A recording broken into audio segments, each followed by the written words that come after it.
ನನ್ನ ಪ್ರಶ್ನೆ ಫಾರೂಕ್ ಅವರೇ, ಕಾಲಕ್ಕೆ ತಕ್ಕಂಗೆ ಬದಲಾಗೋದು ಒಳ್ಳೆ ಗುಣ ಅಂತ ಹೇಳ್ದೆ. ಈಗ ನೋಡಿ, ನೀವ್ ಹೆಂಗ್ ಕನ್ಸಿಡರ್ ಮಾಡ್ತಿರೋ ಗೊತ್ತಿಲ್ಲ, ಬೇರೆ ಎಲ್ಲ ನಿಮ್ಮ ಧರ್ಮದ ಹೆಣ್ಮಕ್ಳು ತಲಾಕ್ ಅನ್ನೋದು ಅನಿಷ್ಟ ಪದ್ಧತಿ ಅಂತ ಕನ್ಸಿಡರ್ ಮಾಡಿದ್ರು. ಹೆಣ್ಮಕ್ಳ ಬಾಳಿ ಕೊಳ್ಳಿ ಇಡ್ತಾ ಇತ್ತು ಈ ತಲಾಕ್ ಅನ್ನೋದು. ಬದಲಾಯಿಸ್ಕೊಂಡ್ರಿ ಕಾನೂನಿಗೆ ತಕ್ಕಂಗೆ.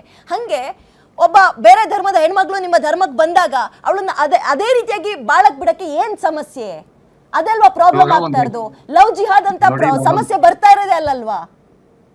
ಒಂದ್ ನಿಮಿಷ, ನಾನು ಸಿಂಪಲ್ ಆಗಿ ಹೇಳ್ತಾ ಇದ್ದೀನಿ. ಅವರು ಸ್ವಂತ ಇಚ್ಛೆಯಿಂದ ಮದುವೆ ಆಗಿರೋರು, ಬಹಳ ಚೆನ್ನಾಗಿ ಸಂಸಾರ ನಡೆಸ್ಕೊಂಡಿರೋರು ಇದಾರೆ. ಇವಾಗ ನೀವು ಹೇಳಿದ್ರೆ ಹೆಸರು ಚೇಂಜ್ ಮಾಡ್ಬೇಕು, ಧರ್ಮ ಚೇಂಜ್ ಮಾಡ್ಬೇಕು ಅಂತ. ಇದು ಒತ್ತಾಯ ಯಾರು ಮಾಡ್ತಾರ ಗೊತ್ತಾ? ಈ ಫ್ಯಾಮಿಲಿ ಮೆಂಬರ್ಸ್ ಗಳು ಇರ್ತಾರ ಗೊತ್ತಾ, ಅವರೇ ಒತ್ತಾಯಗಳು ಮಾಡೋದು. ಯಾರು ಮಸೀದಿಯವರು ಯಾಕೆ ನೀವುಗಳು ಧರ್ಮದ ಮುಖಂಡರು ಅದನ್ನ ತಿಳಿಗೊಳಿಸೋ ಕೆಲಸಗಳನ್ನ ಮಾಡಬಾರ್ದು? ಸ್ವಲ್ಪ ಯೋಚನೆ ಮಾಡಿ ಸರ್. 18-19 ವರ್ಷದಿಂದ ಒಂದು ಕುಟುಂಬಕ್ಕೆ ಸೇರಿದಂತಹ ಅಥವಾ ಒಂದು ಧರ್ಮವನ್ನ ಪಾಲನೆ ಮಾಡ್ಕೊ ಬಂದಿರೋ ಹೆಣ್ಮಗಳು ಸಡನ್ ಆಗಿ ಯಾವ್ದೋ ಒಂದು ಧರ್ಮಕ್ಕೆ ಹೋಗ್ಬೇಕು, ಅಲ್ಲಿರೋ ಎಲ್ಲಾ ಆಚಾರಗಳನ್ನ ಪಾಲನೆ ಮಾಡ್ಲೇಬೇಕು ಅಂತ ಕೊರಳು ಪಟ್ಟಿ ಇಟ್ಕೊಂಡಾಗ ಅವಳಿಗೆ ಎಷ್ಟು ಕಸಿವಿಸಿ ಆಗುತ್ತೆ.